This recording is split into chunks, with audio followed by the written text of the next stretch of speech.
సునీత, మా హస్బెండ్ పేరు విజయ్. అయితే ఈరోజు దేవుడు చాలా రోజుల నుంచి నాకు చెప్తా ఉన్నారనమాట. ఏంటంటే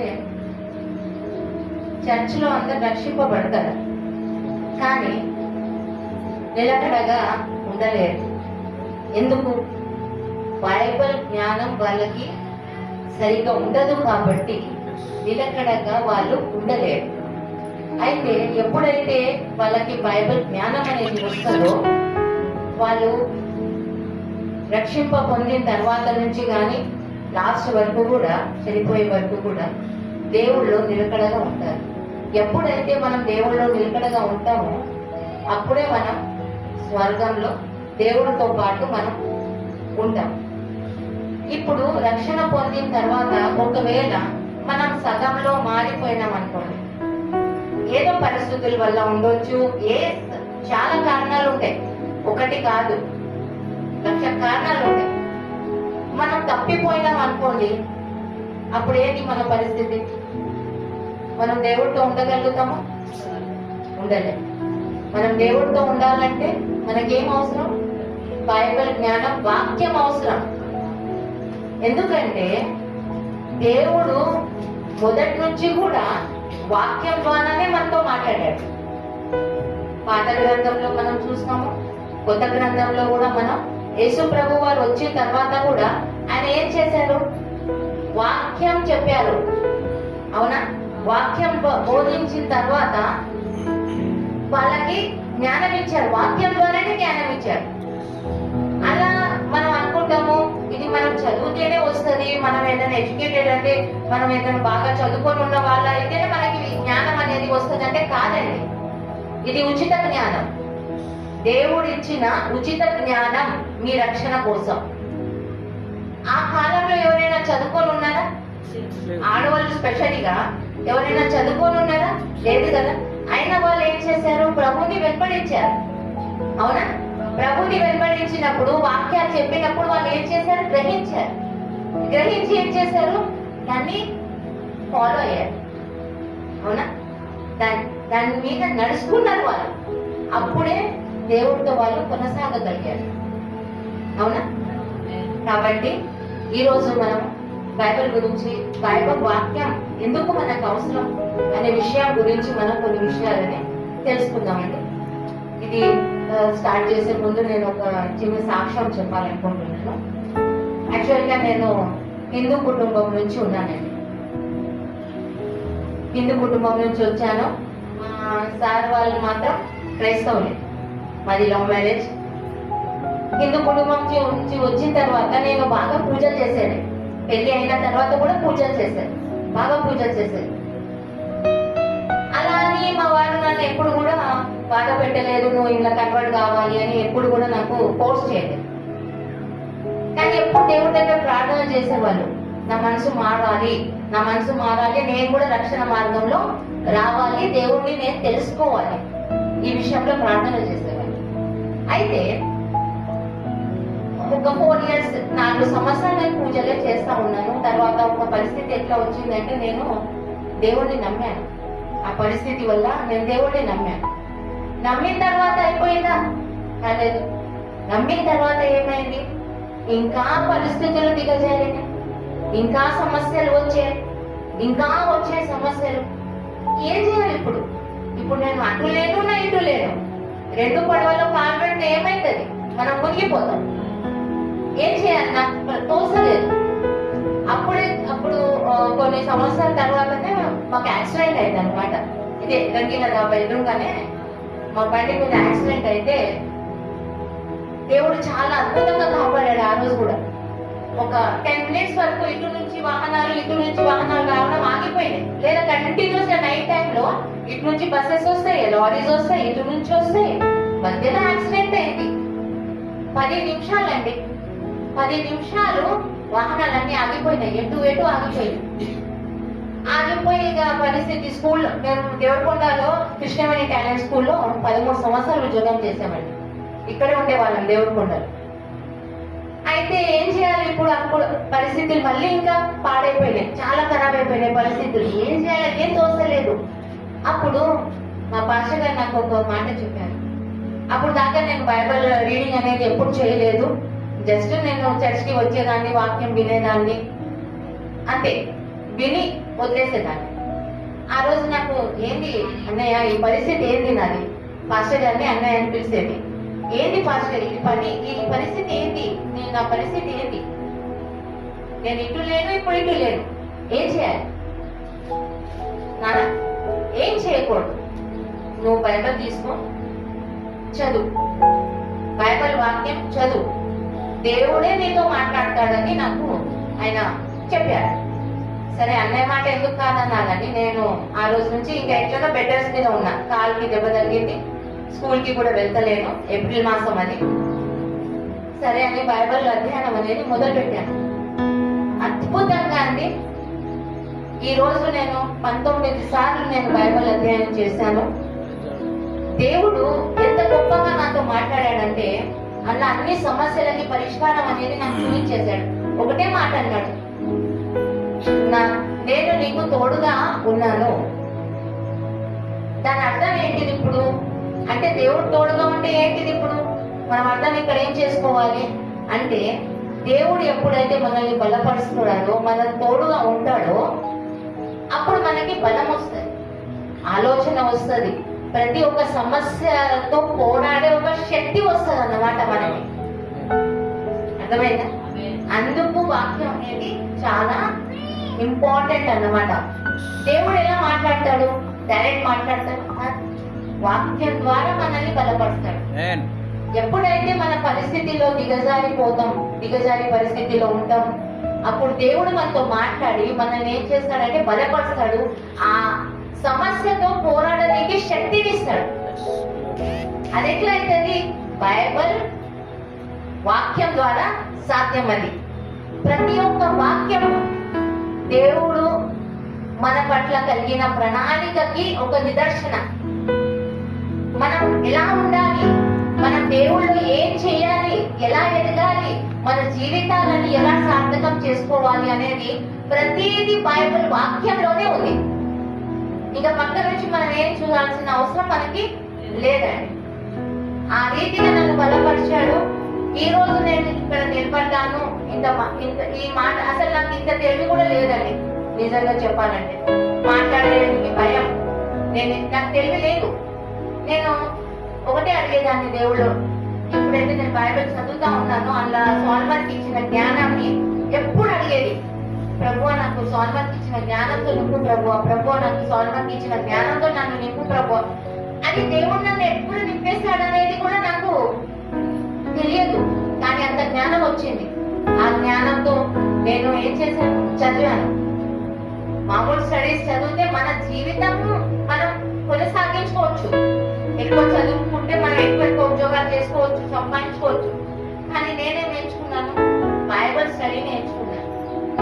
బైబిల్ స్టడీ నేర్చుకొని ఈ రోజు 2 గ్రాడ్యుయేషన్స్ కంప్లీట్ చేశాను. ఒకటి మాస్టర్ ఇన్ ఇవాంజలిజం, ఒకటి బిబికల్ కౌన్సిలింగ్. ఈ బిబికల్ కౌన్సిలింగ్ అనేది నేను ఎందుకు ఎంచుకున్నానంటే, చాలా మంది బైబిల్ నుంచి దూరం అయిపోతా ఉంటారు. వాళ్ళకి బైబిల్ జ్ఞానం అనేది అందించేసి వాళ్ళని కూడా స్థిరపరచాలి, బలపరచాలి, దేవుళ్ళ వాళ్ళని నిలబెట్టాలనే ఉద్దేశంతో నేను ఇదొకటి ఎంచుకున్నాను. దానివల్లనే ఈ రోజు మీ ముందు కూడా నిలబడి నేను మాట్లాడగలుగుతున్నాను. ఈ రోజు మనం చాలా విషయాలను నేర్చుకుందాము. మీరు ఓపికతో ఉండాలి, సహనంతో ఉండాలి.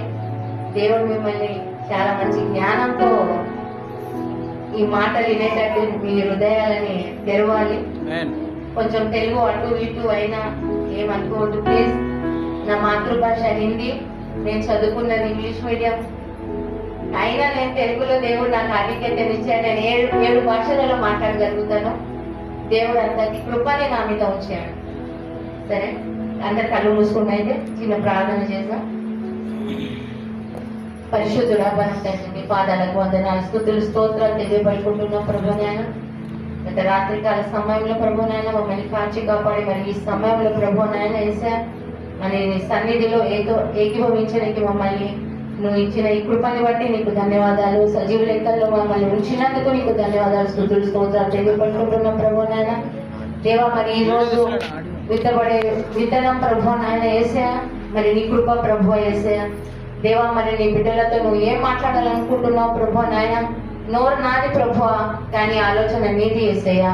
నువ్వు నాతో ఉండి నీ ఆత్మ నడిపింపులు మమ్మల్ని నడిపించి ప్రభు, మరి ఆత్మీయ జ్ఞానాన్ని మాకు ప్రసాదించమని ఈ చిన్ని ప్రార్థన మా ప్రభు రక్షకుడైన యేసుక్రీస్తు అతి పరిశుద్ధ నామంలో అడిగి వేడుకుంటా ఉన్నాం నా పలుకుతండి. ఆమేన్. ఆమేన్. ఈరోజు 2 విషయాల ద్వారా మనం దేవుణ్ణి తెలుసుకుందాం. ఒకటి, బైబిల్లో వాక్యానికి ఉన్న ప్రాముఖ్యత ఏంటిది? రాసుకునే వాళ్ళు కూడా రాసుకోవచ్చు, రెఫరెన్సెస్ కూడా రాసుకుని తర్వాత మీరు దాన్ని రిఫర్ చేసుకోవచ్చు. బైబిల్లో వాక్యానికి ఉన్న ప్రాముఖ్యత ఏంటిది అనే విషయంలో మనం ధ్యానం చేసుకుంటాం.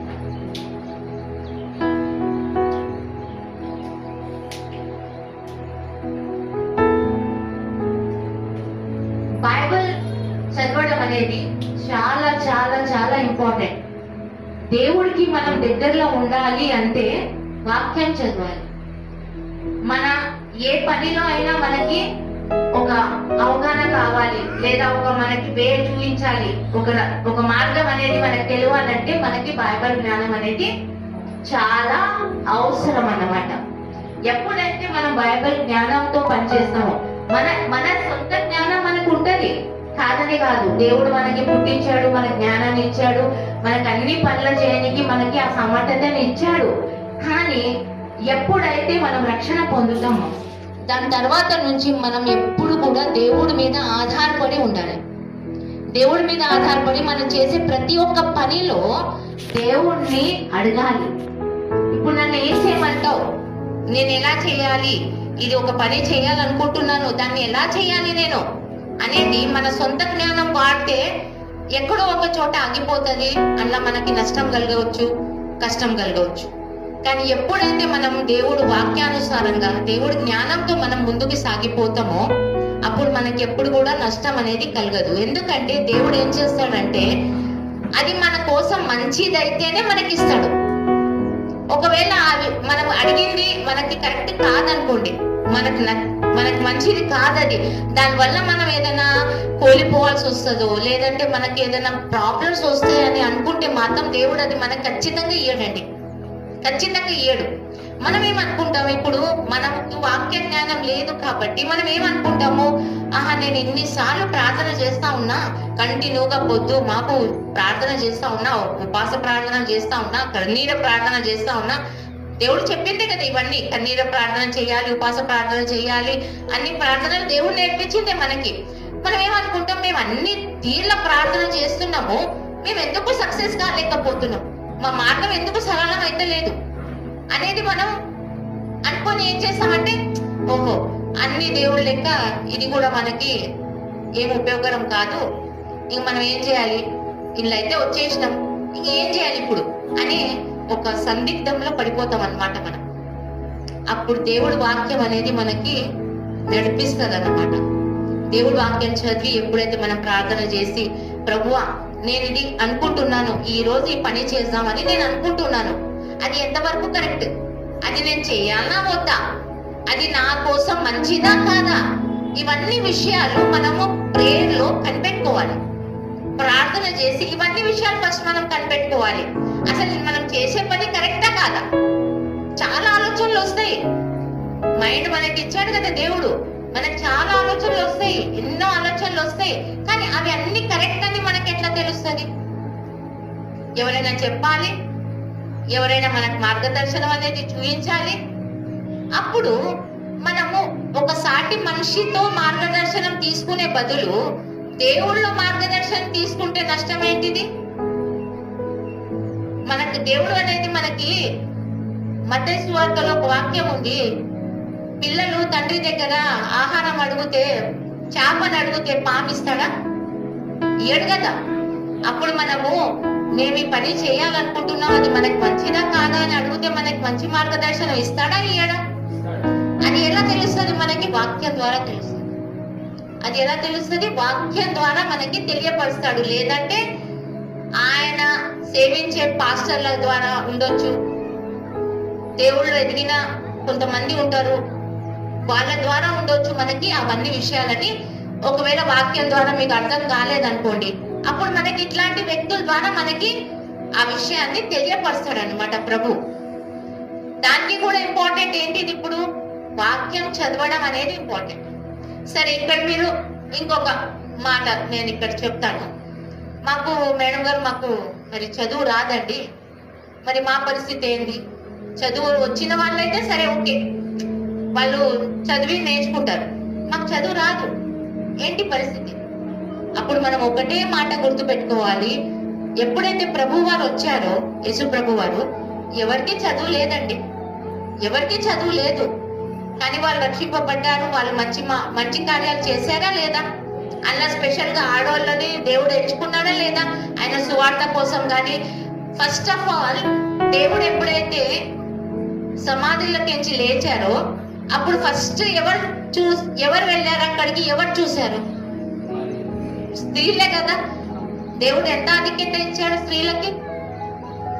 ఫస్ట్ ఆయన శిష్యులు ఉన్నారు ఆల్రెడీ. ఆయన దేవుడు ఎవరికి ఆధిక్యత ఇచ్చాడు? స్త్రీలకే ఆధిక్యత ఇచ్చాడు. ఎందుకంటే వాళ్ళు విన్నట్టు కాకుండా ఇంకా దేవుడిలో ఉన్న మర్మాలని బయట పెట్టే స్థితి ఎవరి దగ్గర ఉంది? ఎక్కువ స్త్రీల దగ్గరే ఉంది. వాళ్ళు ఎక్కువ చెప్పారు. ఎందుకంటే మనము డే అంతా కూడా ప్రతి ఒక్క విషయం గురించి ఆలోచిస్తూ ఉంటాం, ప్రతి ఒక్క విషయం గురించి మాట్లాడుతూ ఉంటాం, ప్రతి ఒక్క విషయాన్ని తెలుసుకోవాలని ఒక ఆతృత కలిగి ఉంటాం. ఇది జరిగింది, ఎందుకు జరిగింది, ఎలా జరిగింది అని అన్ని మనం డీప్ గా దాన్ని మనం ఏం చేస్తామంటే లోతుగా పోయి దాన్ని పరిశీలిస్తూ ఉంటాం. అలాంటిది ఒకవేళ వాక్యం మన వాక్యం నేర్చుకున్నాం అనుకోండి, దాని గురించి మనం ఏం చేయగలుగుతాం?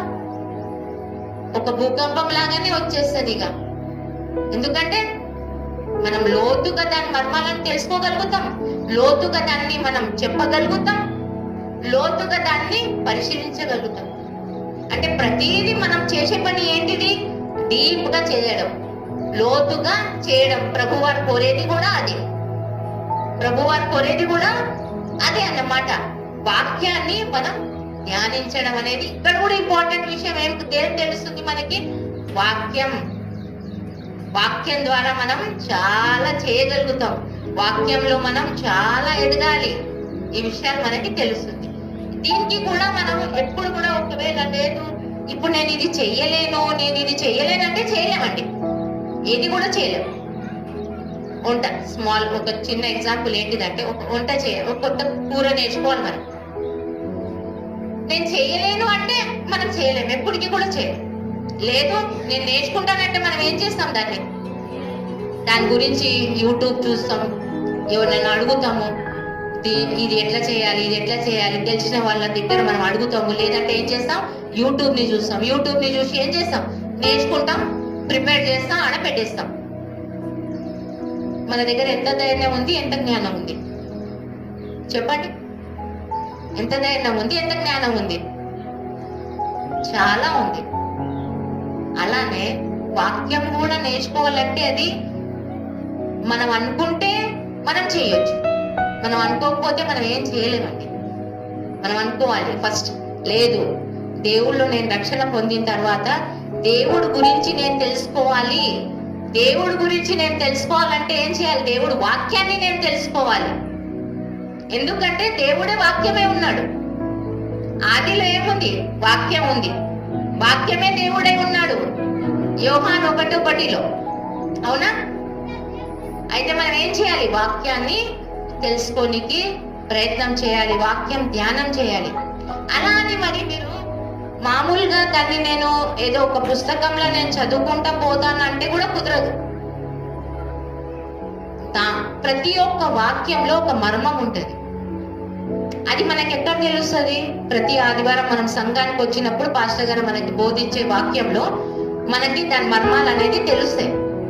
కానీ వారంలో ఒకసారి వస్తాము, ఒక 40 నిమిషాలు, ఒక గంట సేపు మనం వింటాం, అంత సరిపోతుందా జ్ఞానం మనకి? ఇదేంటి బైబిల్ అనేది? ఏంటిది? లోతైన జ్ఞానం. మీరు ఎన్ని సంవత్సరాలు కాదు, మీరు ఒక చిన్న పాప అప్పటి నుంచి మీరు ముసలోళ్ళు అయ్యే దాకా కూడా నేర్చుకుంటే తక్కువనే. ఎన్నిసార్లు బైబిల్ నేను చదివాను, ప్రతిసారి ఏదో కొత్తదనం కనిపిస్తుంది అందులో. ఎప్పుడు కూడా ఒకటేలాగా ఉండదు, కొత్తదనం కనిపిస్తుంది. అలానే ఆత్మీయ ఆహారం అనేది ఏంటిది? వాక్యం. బైబిల్ని దేంతో పోల్చారు? వాక్యాన్ని దేంతో పోల్చారు? ఆత్మీయ ఆహారం. ఇప్పుడు శరీరానికి బలపడాలంటే, మనం ఏదైనా పనులు చేయాలంటే మనకేం అవసరం? ఫుడ్ అవసరం కదా. దానికోసం మనం వంట చేసుకోవాలి, తినాలి, అప్పుడు మనం పనికి పోవాలి. మరి ఆత్మలో ఎలా బలపడాలి? మనం వాక్యం ద్వారా ఆత్మలో బలపడాలి. ఇప్పుడు శరీరం ముఖ్యమా, ఆత్మ ముఖ్యమా? ఎందుకు ముఖ్యం ఆత్మ? శరీరం ఇక్కడే నష్టమైపోతుంది, కానీ ఆత్మ దేవునితో వెళ్తుంది, దేవునితో ఉంటది, దేవునితో సహవాసం చేస్తుంది. అందుకే ఆత్మ ముఖ్యం. అప్పుడు మనం శరీరాన్ని ఎక్కువ పోషించాలా, ఆత్మని ఎక్కువ పోషించాలి? ఆత్మని మనం ఎక్కువ పోషించాలి. ఈ వాక్యం చూడండి, మీకు మత్తయి సువార్త 4:4. ఎవరైనా సర్ది సహకారం చేస్తే బాగుంటది. మత్తయి సువార్త 4:4.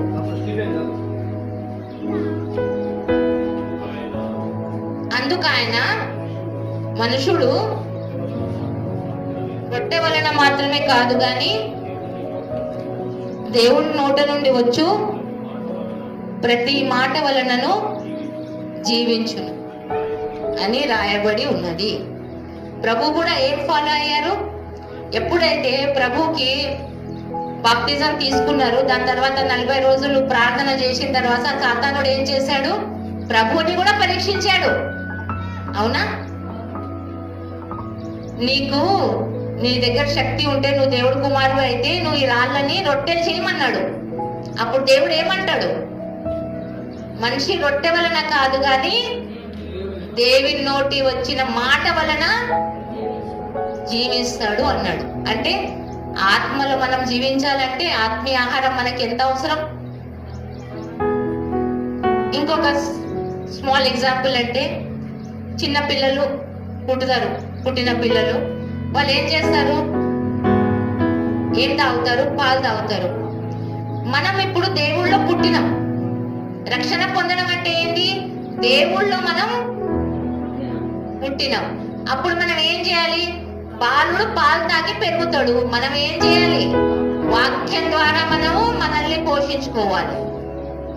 వాక్యమే మనకి పాలు, వాక్యమే మనకి ఆహారం.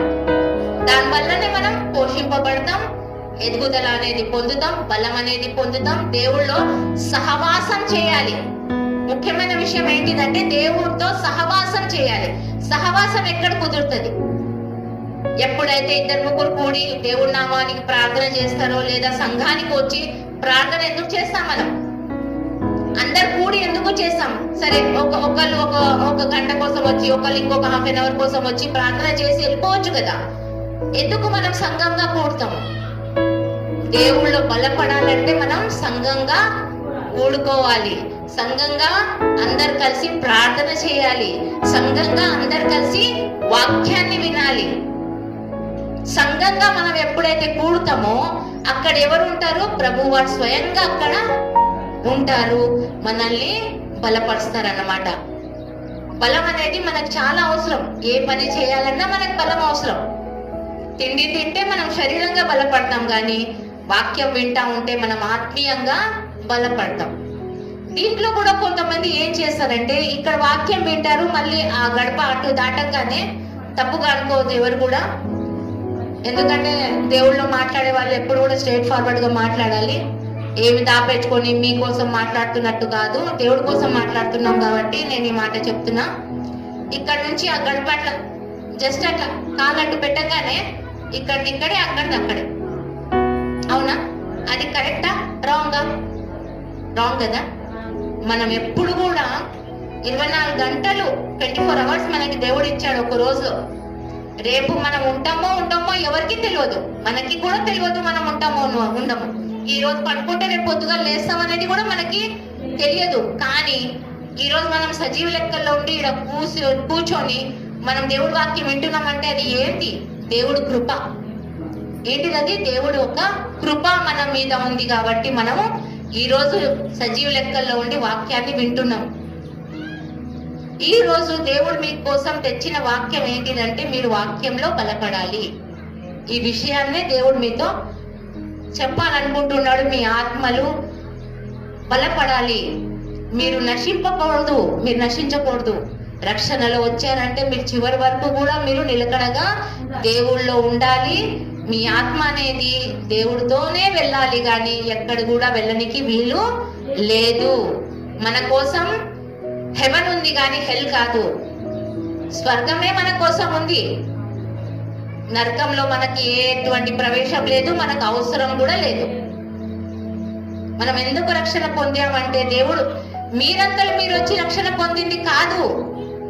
దేవుడు మిమ్మల్ని ఎంచుకున్నాడు, ఆయన రక్తంతో మిమ్మల్ని కొనుక్కున్నాడు.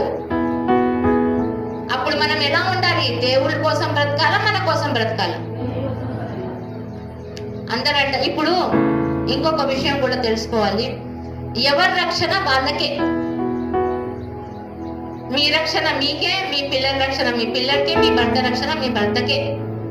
మీరేదో ఉపాసాలు చేసి ఏదో చేశారంటే అది మీ భర్తకి రాదు.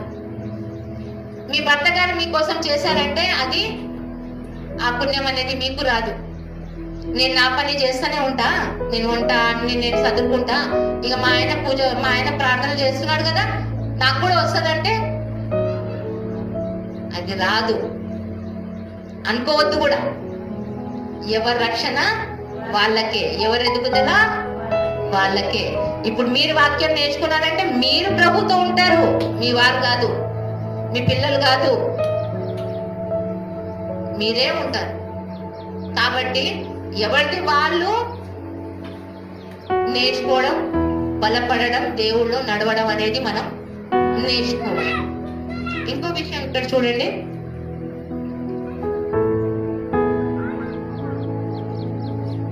కీర్తనల గ్రంథం 119 అధ్యాయం 105 వచనం.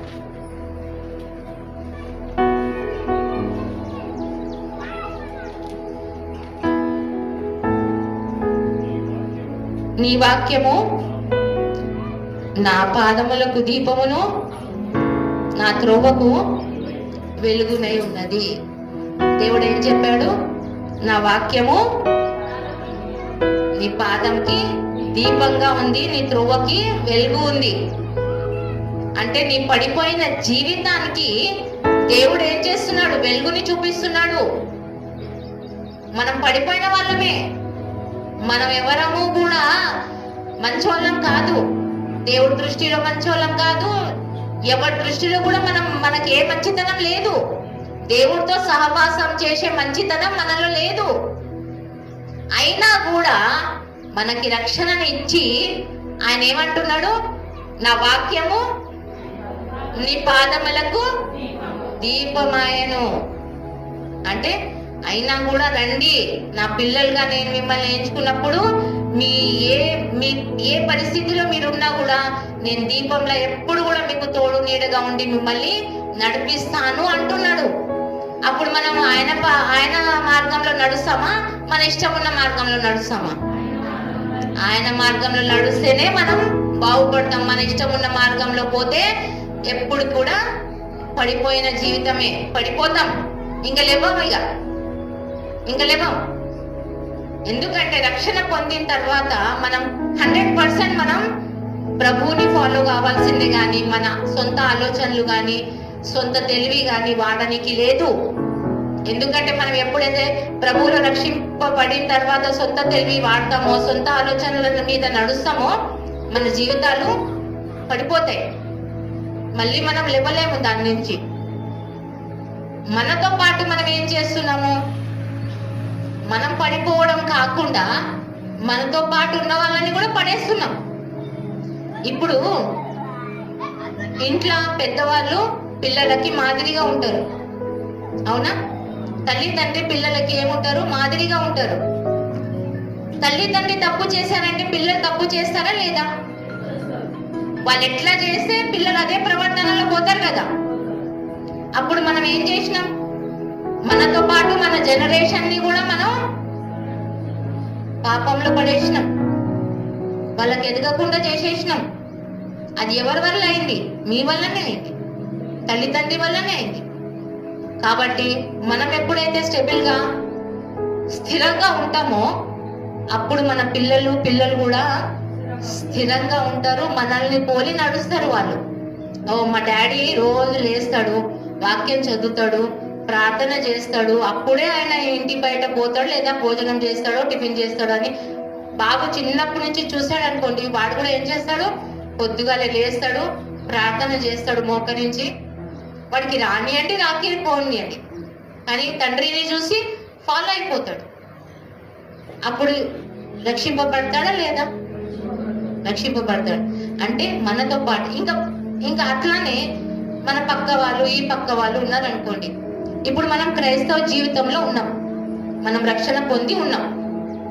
పొద్దుగానే లేచి మార్నింగ్ లేచి నువ్వెంత అయితే నేనెంత, నువ్వెంత అయితే నేనెంత అని మీరు గొడవ పడ్డారు అనుకోండి ఇంట్లో, ఆ పక్క వాళ్ళు ఈ పక్క వాళ్ళు ఏమనుకుంటారు మన గురించి?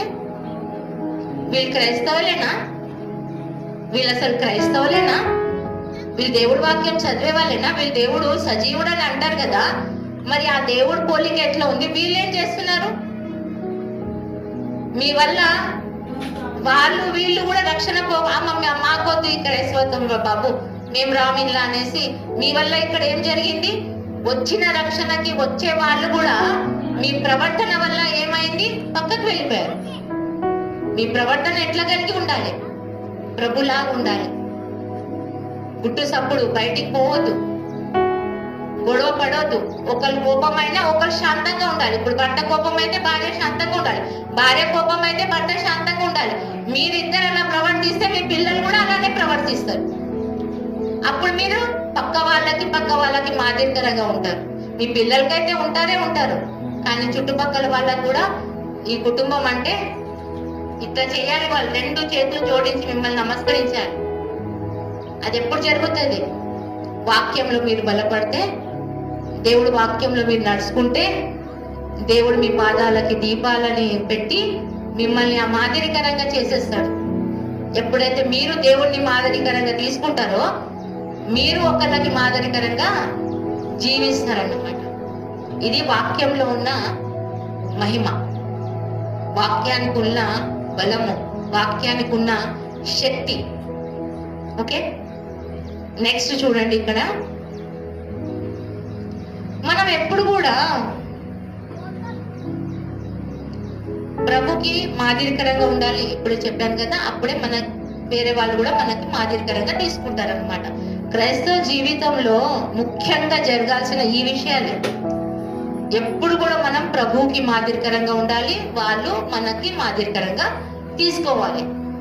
ఇది ఇంపార్టెంట్ అన్నమాట. వాక్యం సెలవు ఇస్తూనే ఉంది. అందుకే మీరు నన్ను పోలి నడవండి అన్నాడు ప్రభు. మీరు ఎవరినో పోలి నడవమని చెప్పలే.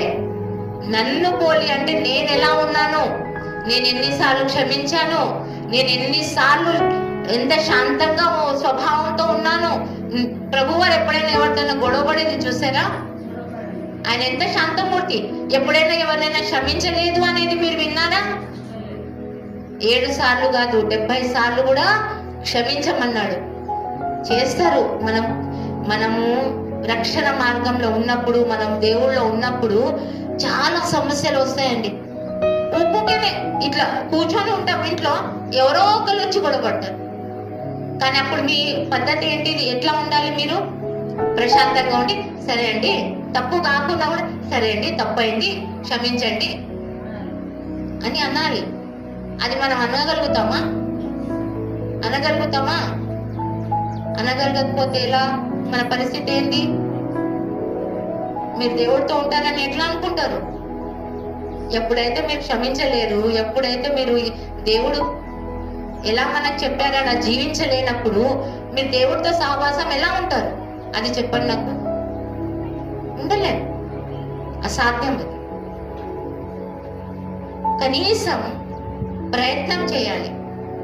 ఒక 10 జరిగినాయి అనుకోండి మార్నింగ్ నుంచి, కనీసం ఒక 2 మీరు కలిసి ఉండడం, క్షమించడం, కనీసం ఒక్కరితో దేవుడు మనకి ఏమన్నాడు, మీరు క్రైస్తవ జీవితంలో వచ్చినప్పుడు కనీసం ఒక్కళ్ళనైనా మీరు వాళ్ళు రక్షించేటట్టు మీ ప్రవర్తన అనేది ఉండాలి. కనీసం ఒక్కరితో మీరు సమభావంతో ఉండలేరా? కలిసి ఉండలేరా? ఉండాలి. అప్పుడే మీ రక్షణకి ఒక అర్థం అనేది ఉంటది. మీరు రక్షణ ఎందుకు పొందారనే దానికి అర్థం ఉంటది. దాన్నే మనం దేవుణ్ణి పోలి నడవడం అంటారు. ఇక్కడ విని ఇక్కడే వదిలేవద్దు, దాన్ని మైండ్లోకి తీసుకోవాలి. చెవులకేంచి ఇట్లా బయటికి పడేయవద్దు, ఇక్కడ నింపుకోవాలి, గుండె నిండా నింపుకోవాలి. పోయి దాని మీద మనం మళ్ళీ విచారణ చేయాలి. ఈ మాట విన్నాను, దీన్ని నేను దీన్ని ఇంప్లిమెంట్ లో ఎలా తేవాలి? ఇంప్లిమెంట్ అంటే దీన్ని అనుసరణగా మనం ఎట్లా తీసుకోవాలి, ఎలా చేయాలి దీన్ని అనేది మనం నేర్చుకోవాలి. అది దేవుళ్ళు చాలా చాలా చాలా ఇంపార్టెంట్. ఓకే,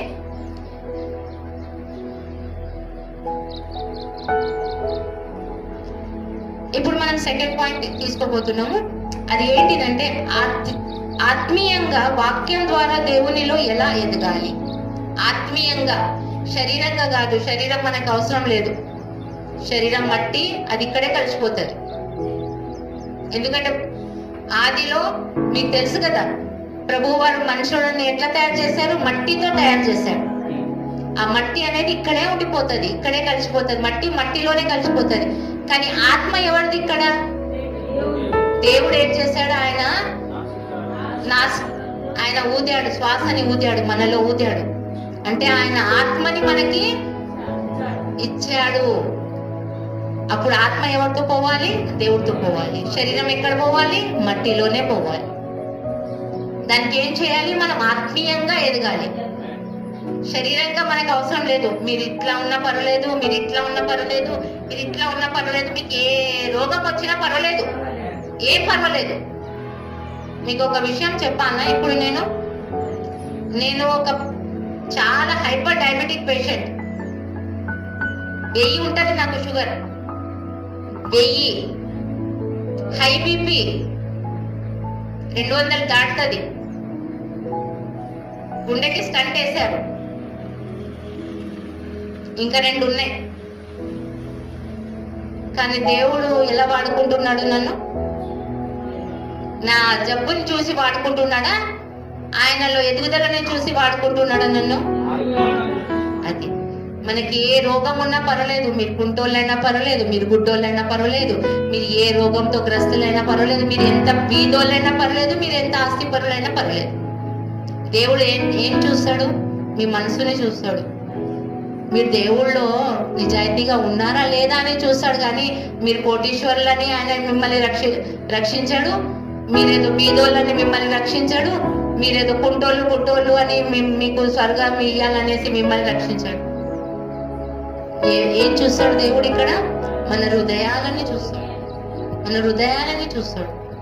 మనం దేవుడి పట్ల ఎంత నిజాయితీగా ఉన్నామో, మనం దేవుడు వాక్యంలో ఎంత నిజాయితీగా ఉన్నామో, దేవుడు మన కోసం చేసిన ప్రణాళికలలో మనం ఎంత నిజాయితీగా ఉన్నాం అనేది దేవుడు ఇక్కడ పరిశీలిస్తాడు.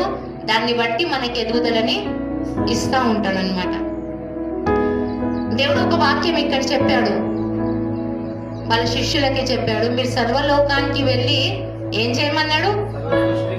సువార్త అందజేయమన్నాడు. మన పని ఏంటిది? కనీసం ఒక ఆంటీ గారు ఉన్నారనమాట, చాలా ఏజ్డ్. నేను బైబిల్ కాలేజ్ చదివినాను. ఆ ప్రిన్సిపల్ గారు వల్ల తల్లి. ఆవిడ గారంట ఒక రోజు మార్నింగ్ నుంచి ఈవినింగ్ లోపట ఎవరికైనా సువార్త చెప్పకపోతేనంట భోజనం చేయరంట, టిఫిన్ కూడా తినరంట, టీ కూడా తాగరంట. ఆవిడ 80 సంవత్సరాలు ముసలోళ్ళు. ఆ ప్రిన్సిపల్ గారు తల్లి గారు 80 సంవత్సరాలు. ఆవిడ ఫస్ట్ సువార్త చెప్తారు, తర్వాత వచ్చి హ్యాపీగా నేను ఒకరికి వాళ్ళ సువార్త చెప్పిన వాళ్ళని నేను దేవుళ్ళు నడిపించిన, ఇప్పుడు నేను భోజనం చేస్తాను నాకు పెట్టండి అంటారంట. అలా మనం చేయగలుగుతామండి? ఎందుకు చేయలేము? చెప్పాలి మీరే. ఎందుకు చేయలేము? చేయగలుగుతాం మనం కూడా.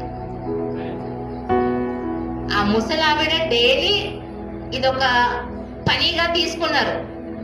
ఇప్పుడు డైలీ మనం మార్నింగ్ లేచి బ్రష్ చేయడము, స్నానం చేయడం, భోజనం చేయడం, టిఫిన్ చేయడం ఎట్లాంటి పనో ఆ ముసలావిడ దాన్ని ఎట్లా ఎంచుకున్నారు?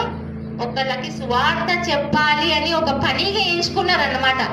అది ఎవరైనా కానివ్వండి, ప్రభువారు మన కోసం వచ్చారు, మన పాపాలని బట్టి ఆయన సిలువలో మరణించారు, మళ్ళీ తిరిగి లేచారు. ఆయనతో పాటే మా జీవితం. ఇంత ఒక చిన్న మాట మీకు వచ్చిన భాషలో, మీకు వచ్చిన వేలో, దానికి పెద్దగా ఏదో హడావిడిగా ఏమో నేర్చుకోవాల్సిన అవసరం లేదు. మనం క్యాజువల్గా ఎట్లా మాట్లాడతాం కదా, అదే రీతిగా మీరు మాట్లాడి ఒకళ్ళకి చెప్పేసేయండి. వాళ్ళు వింటే చాలు, వాళ్ళ చెవులో ఆ మాట పడితే అదే సువార్త. దేవుడే వాళ్ళని మళ్ళీ మోటివేట్ చేసేసుకుంటాడు. ఆయన చిత్తమై ఉందనుకోండి, వాళ్ళు ఆ సువార్త చెవిలో విన్నందుకు వాళ్ళ మనసులలో అది నాటేసేస్తాడు దేవుడు. ఆయన పని ఆయన చేస్తాడు, మన పని మనం చెయ్యాలి. మన పని సువార్త చెప్పడం, వాళ్ళని రక్షణ మార్గంలో తీసుకురావడం అనేది ప్రభు ఒక పని. ఆ పని కూడా మనదే. అది ఎవరో వచ్చి చేస్తారు, నేను చేయకపోతే ఏంటి, పాస్టర్ గారు పోయి చేస్తారులే, ఇంటింటికి పోయి, లేదా పాస్టర్ అమ్మ చేస్తారులే, లేదా వాళ్ళు మా ఎవరో చేస్తారులే, నేనే నాకు చాలా పనులు ఉన్నాయి, నేనేం చెయ్యలేను, అలా అనుకుంటే కుదరదండి. ప్రతి ఒక్కరికి దేవుడిచ్చిన పని అది సువార్త ప్రకటించడం. అది మీరు ఏ తీరుగా ప్రకటిస్తారో అది మీ ఇష్టం. మీరు ఒక బిజినెస్ చేస్తున్నారు అనుకోండి, మీరు ఎక్కడో ఒక పనికి పోతున్నారు అనుకోండి, ఒక ఇంట్లో పని చేయడానికి వెళ్తున్నారు. ఒక సింపుల్ ఎగ్జాంపుల్, ఆ యజమాని ఉంటారు, ఆ పిల్లలు ఉంటారు, చుట్టుపక్కల ఉంటారు, ఎట్లయినా మనకు పరిచయాలు అవుతారు కదా. వాళ్ళు మనల్ని రోజు చూస్తారు. ఆ సువార్త ప్రకటించాలన్నా కూడా దానికి ఒక క్యారెక్టర్ అనేది మనం స్థాపించుకోవాలి. అది ఎలా అవుతుంది? మీరు రోజు వెళ్తున్నారు, వస్తున్నారు, కింద తలేసుకొని పోతున్నారు, మీ పని మీరు చేస్తున్నారు, ఎవరితో కూడా పడతలేరు, ఎవరితో ఏం మాట్లాడతలేరు, ప్రశాంతమైన ఒక యాటిట్యూడ్ ని మీరు తీసుకున్నారు. ప్రశాంతంగా మీ పని చేసుకొని మీరు వస్తా ఉన్నారు. ఎవరో చూస్తారు, వాళ్ళు చూస్తారు. ఒకరోజు ఎవరైనా ఒకరు అడుగుతారు, ఏంటమ్మా ఎప్పుడు నిన్ను చూస్తాం, మేము ప్రశాంతంగా పోతాం, నీ పని నువ్వు చేస్తావు, నీది నువ్వు వచ్చేస్తావు, అసలు నువ్వు ఎవరు? వాళ్ళకి తెలియదు మీరెవరని. అప్పుడు అడుగుతారు, అసలు నువ్వు ఎవరు? అప్పుడు నువ్వు గర్వంగా చెప్పాలి, నేను ప్రభు బిడ్డని. క్రైస్తవురాలనేది కాదు, ఒక రిలీజియన్ ని, ఒక మతాన్ని మనం ఇక్కడ చూపెట్టకూడదు, కానీ ప్రభు బిడ్డని. ఎవరు బిడ్డవి నువ్వు? ప్రభు బిడ్డ. ఎందుకంటే ఆ స్వరూపంలో నువ్వు వచ్చేసావు. ఇప్పుడు నీ ప్రవర్తన చూయించేస్తుంది నువ్వు ప్రభు బిడ్డ అని. అది నీకు సువార్తకు మార్గం దొరికిందా? దేవుడే చూపించాడు కదా, వాక్యం ద్వారానే నువ్వు ఈ కార్యం చేసావు కదా. ఇది వాక్యంలోనే రాసి ఉంది. నీ ప్రవర్తననే నిన్ను నిలబెడుతుంది. ఎన్నిసార్లైనా నువ్వు క్షమించమని ఎందుకు అన్నాడు ప్రభు? ఇందుకే అన్నాడు. ఎప్పుడైతే మనం క్షమించే గుణాన్ని నేర్చుకుంటామో మనలో దేవుడు అనేది కనిపిస్తాడు, ఆటోమేటిక్ గా కనిపిస్తాడు. ఎందుకంటే సాధారణమైన మనుషులు క్షమించరు, రివెంజ్ తీసుకుంటారు. పగ, అమ్మో వాడు నాకు ఒక చెంప మీద కొట్టాడు కదా, నేను ఇంకా 2 వాయించేస్తా అనేసి అనుకుంటాడు. కానీ ప్రభు బిడ్డలు ఏం చేస్తారు? ఒక చెంప మీద కొడితే సరే నాయనా నాదే తప్పు ఉండొచ్చు, క్షమించు, ఇంకో చెంప కొడితే కొట్టుకో అనేసి అంటారు. అది ఎవరు చేయగలుగుతారు? ప్రభు బిడ్డలే చేయగలుగుతారు. సాధారణమైన మనుషులు ఇది చేయలేరు. ఈ సూత్రాన్ని వాడి గాంధీజీ మన దేశానికి స్వాతంత్రాన్ని తెచ్చారు. గాంధీజీ ఎప్పుడైనా కత్తితో దేనిపైన పోరాడేది చూసారా? విన్నారా? చదివారా? ఆయన ఏ సూత్రాన్ని వాడారు? యేసు ప్రభు సూత్రాన్ని వాడారు. ఒక చెంప చూయిస్తే ఒక చెంప మీద కొడితే ఇంకొక చెంప చూయించడం, శాంతిగా పరిష్కరించడం, అది నేర్పించారు మనకి. ఆయన వేరే క్యాస్ట్, కానీ ఆయన పాటించిన సూత్రం ఏంటిది? యేసు ప్రభు సూత్రం. మనం ఎందుకు పాటించకూడదు? మనమైతే ఆయన రక్షణ మార్గంలో ఉన్నాం కదా, మనం కూడా పాటించాలి కదా. ఆయనను పాటిస్తేనే మనకు ఎదుగుదల, మనకు బలం, మనకు శక్తి, ఆయనతో సహవాసం. మనకి ఎవరి సహవాసం అవసరం లేదండి, ఎవరి సహవాసం అవసరం లేదు. మనం దేవుడితో ఉన్న సహవాసం ఉంటే చాలు, మన జీవితం అక్కడే బాగుపడిపోతుంది. మీరు వేరే వేరే సహవాసాలలో ఉన్నారనుకోండి, ఏమవుతుంది? మీ జీవితం పడిపోతుంది. ఎందుకంటే మీరు వాళ్ళ ప్రవర్తనని మీరు అప్పుగా తీసుకుంటారు. మనం అది తీసుకోకూడదు. ఈ రోజు వరకు చదివి ఇన్ని సంవత్సరాలు అయింది, కానీ ఇప్పుడు వరకు నాకు ఏ ఒక్క ఫ్రెండ్స్ లేరు. ఎవరితో గంట మాట్లాడే ఫ్రెండ్స్ కానీ, నా స్కూల్ ఫ్రెండ్స్, కాలేజ్ ఫ్రెండ్స్ అని ఇప్పుడు అందరు ట్రెండ్ నడుస్తుంది కదా. స్కూల్లో వెళ్ళంగానే 10th కాగానే ఒక గ్రూప్ని ఫామ్ చేసి పిచ్చి పిచ్చి మాటలు మాట్లాడుకోవడం, ఇంటర్ సెకండ్ ఇయర్లో వచ్చేసి మళ్ళీ ఒక గ్రూప్ ఫామ్ చేసుకొని మాట్లాడుకోవడం. అట్లాంటి ఫ్రెండ్స్ మాకు ఎవరికి లేదు, మా సార్కి కూడా లేదు, నాకు కూడా లేదు. మేము ఇన్ని సంవత్సరాలు ఉద్యోగం చేసినాం, అందులో కూడా మాకు ఎవరు లేరు. అందరూ ఒక మాదిరికరంగా తీసుకుంటారు తప్ప, ఒక రెస్పెక్ట్ ఇస్తారు తప్ప నాకు ఫ్రెండ్ లెక్క ఎవరు భావించరు. నా దగ్గర వచ్చేది ఒక దానికోసమే, మేడం మాకు ఈ సమస్య ఉంది, మా కోసం ప్రార్థన చేయండి. ఈ మాట మాట్లాడడానికే మా కొలీగ్స్ వచ్చేవారు. దేవరకొండ స్కూల్లో చేసినప్పుడు ఎంతోమంది ముగ్గురు కోసం అనుకుంటారు, పిల్లలు లేరు వాళ్ళకి. యాక్చువల్గా నాకు పిల్లలు లేరు, కానీ దేవుడు నాకు ఏమన్నాడు, పిల్లలు లేని వారా మీరు హ్యాపీగా ఫీల్ కావండి, ఎందుకంటే పిల్లల వల్ల మీరు ఏడవనికి మీకు ఛాన్స్ ఇవ్వలేదు ప్రభు. పిల్లలు ఉంటే ఎప్పుడు ఏడుపులే, ఏదో ఒక తప్పుతో వాళ్ళు పోతారు, వాళ్ళ కోసం బాధపడతాం, వాళ్ళ కోసం ఏడుస్తాం, వాళ్ళ కోసం తప్పిస్తాం. అలాంటి బాధ నాకు దేవుడు ఇవ్వలేదు. నేను నీకు ఆత్మీయ పిల్లల్ని ఇస్తా అన్నాడు. ఏమన్నాడు దేవుడు నాకు? నీకు ఆత్మీయ పిల్లల్ని ఇస్తా అన్నాడు. 1 కాదు 2 కాదు, వేలాది. అది మంచిదా? ఒక 2 పిల్లలతో మన జీవితం అక్కడే ముగించుకోవడం మంచిదా? అది మంచిది కదా. దేవుడు ఎదగడం అనేది మంచిది కదా. నేను అట్లా సంతోషంగా ఫీల్ అవుతాను అన్నమాట. మా వారు కూడా పెద్దగా ఏం దాని గురించి పట్టించుకోరు. మా పిల్లలు లేరండి, లేకపోతేనే మంచిది. దేవుళ్ళు ఎదుగుతున్నాం కదా. ఇప్పుడు పిల్లలు ఉంటే నేను ఇలా మీ ముందు వచ్చి వాక్యం చెప్తానా? ఎందుకంటే వాళ్ళని చూసుకోవాలి కదా. నేను వాళ్ళని సగపెట్టుకొని నేను ఎక్కడ వస్తాను మీకు వాక్యం చెప్పడానికి? నాకే తెలియదు, మీ దగ్గర ఏమొస్తా నేను. దేవుడు ఎప్పుడైనా ఏదైనా పని చేశాడు మన జీవితంలో, అది చెడు అయినా కానీ మంచిదైనా కానీ ఏదైనా కానీ అది మన మంచి కోసమే అనేది భావించాలి. పిల్లలు ఇవ్వలేదు, నాకు దేవుడు పిల్లలు ఇవ్వలేదని దేవుడి మీద అలగడం, నో, అట్లా చేయకూడదు. నా మంచి కోసమే. ఈరోజు నేను హార్ట్ పేషెంట్ గా ఉండి నా పని నాకు చేయడమే కొంచెం బరువుగా ఉంటది. నేను అనుకుంటా ఒక్కొక్కసారి కూర్చొని, అవును అందుకే నాకు దేవుడు పిల్లలు ఇవ్వలేదు, ఎందుకంటే నేను వాళ్ళకి చాకిరీ చేయలేను. నాకే ఇంత వండుకొని తినమన్నాడు డాక్టర్. ఇంకా నేను ఇంతమందికి 2 లక్షలు ఏడ వండుతా? వాళ్ళ బట్టలు ఏడ ఉతుకుతా? వాళ్ళ వెనకాల ఏడ ఉరుకుతా? వాళ్ళు తప్పు చేస్తే ఏడ బాధపడుకుంటూ కూర్చుంటా? అందుకే దేవుడు నాకు ఆత్మీయంగా ఎదుగుదల ఇచ్చిండు కాబట్టి నాకు సంతానాన్ని ఇవ్వలేదు అని హ్యాపీగా ఫీల్ అవుతాం. ఇప్పుడు ఇంతమంది ఉన్నారు ఆత్మీయ పిల్లలు, చాలదా? చాలదా? చాలు. ప్రైజులా. అదే సంతోషం.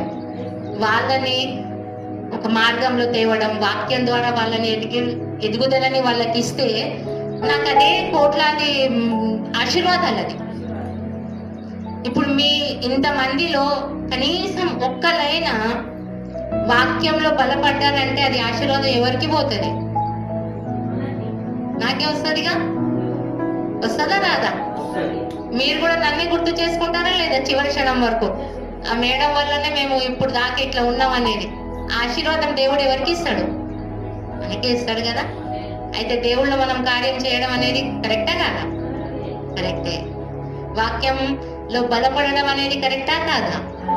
కరెక్టే, బలపడాలి. నేను ఈరోజు ఇక్కడ వచ్చినానే దానికోసం. దేవుడు వాక్యంతో పాటు మీకు ఒక విషయం చెప్దామని వచ్చాను. నేను ఉచితంగా బైబిల్ క్లాసెస్ స్టార్ట్ చేద్దామని అనుకుంటున్నాను. బైబిల్ నేర్పిస్తాను ఆన్లైన్. ఒక్కొక్కసారి వచ్చి కూడా నేను నేర్పిస్తాను, ఏం ప్రాబ్లం లేదు నాకు. నేను ఉండేది హైదరాబాద్లోనే. మీరందరూ మీరు మనసులో తెరవండి. నేర్చుకోవాలని ఆసక్తి ఉన్న వాళ్ళు ప్రతి ఒక్కరు పాస్టర్ గారికి మీ పేర్లు ఇచ్చి ఫోన్ నెంబర్స్ ఇచ్చేసి జూమ్ మీటింగ్ అరేంజ్ చేద్దాం. వారంలో మీకు ఏ టైం కుదిరితే నాకు చెప్పండి. నాకు ఎటువంటి ప్రాబ్లం లేదు, ఏ సమస్య లేదు, మీతో డబ్బులు ఆశించలేదు, నాకు అవసరం లేదు. ప్రతిదీ దేవుడు నాకు చాలా ఇస్తాడు, నేను ఆ విషయాన్ని నమ్ముతా. కానీ వాక్యంలో ఒకరిద్దరైనా బలపడితే ఆశీర్వాదాలు పొందుకోవాలని ఆశతో ఉన్నాను. కాబట్టి మీరు కూడా అది నేర్చుకుంటే అది మీకు కూడా చాలా మంచిదని, మీ వల్ల ఇంకా 10 మంది బాగుపడతారని ఆశతో ఈ మాట చెప్తా ఉన్నాను. కొంచెం సమయం అనేది దేవుడి వాక్యం కోసం కేటాయించండి. మీ హృదయాలని తెరవండి, నేర్చుకోండి. దేవుడు చాలా చాలా కోట్లాది ఆశీర్వాదాలు అనేది మీకు ఇస్తాడు. ఈరోజు నేను ఈ స్థితిలో ఉండడానికి కారణం కూడా వాక్యమే. వాక్యం ద్వారానే నేను బలపడ్డాను, వాక్యం ద్వారానే నడుస్తున్నాను, వాక్యంలోనే జీవిస్తున్నాను. కోపం వస్తుంది, కాదని కాదు, నాకు కూడా వస్తుంది, చాలా కోపం వస్తుంది. కానీ ఇమీడియట్ గా ఏం చేస్తానంటే బైబిల్ తీసుకొని కూర్చుంటాం. ఆ ఏడ్చుకుంటూ తుడుచుకుంటూ అయినా ఒక వాక్యమైనా చదువుతాం, కూల్ డౌన్ అయిపోతా. సరే, ఏది జరిగింది మన మంచి కోసమే అని ముందుకు వెళ్ళిపోతా. చాలా ప్రాబ్లమ్స్ వస్తాయి, ఆరోగ్య సమస్యలు చాలా వస్తాయి. ఒక్కొక్క రోజు ఇది వస్తుంది, ఒక్క రోజు ఇది నొప్పి, గుండెల నొప్పి వస్తుంది. చచ్చిపోవాలి, ఎందుకు నేను బ్రతికి ఉన్నాను అనిపిస్తుంది. కానీ లేదు, ఎందుకు చావాలి? ఇప్పుడు నేను నా జీవితకాలం ఎంత ఇచ్చావు ప్రభువా, అంత నీ సేవ కోసమే నేను వాడతానని నేను దేవుణ్ణి సమర్పించుకున్నా. ఇప్పుడు నేను ఎన్ని రోజులు బతికితే అన్ని రోజులు నేను ఈ పనులే చేస్తూ ఉంటా, దేవుడి కోసం సేవనే చేస్తూ ఉంటా. దేవుడికి కృతజ్ఞత.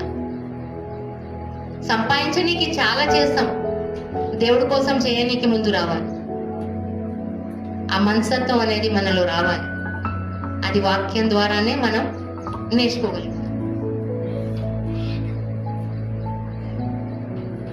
సరే, ఈరోజు మీతో